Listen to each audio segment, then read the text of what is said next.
Sono un palermitano semplice, picciotti, viene Dua Lipa a Palermo, ne pesciamo tutti, picciotti, ne pesciamo tutti, per carità di Dio.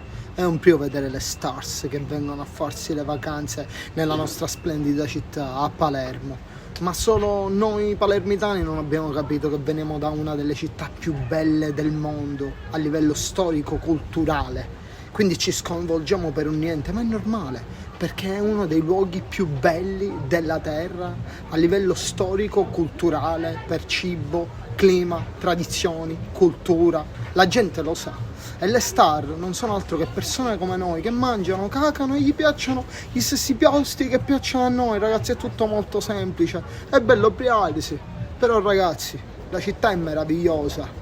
E quindi giustamente Dua Lipa è andata a farsi la vacanza in uno dei luoghi più belli della terra, giustamente. Nulla da meravigliarsi, è tutto normale. Brr.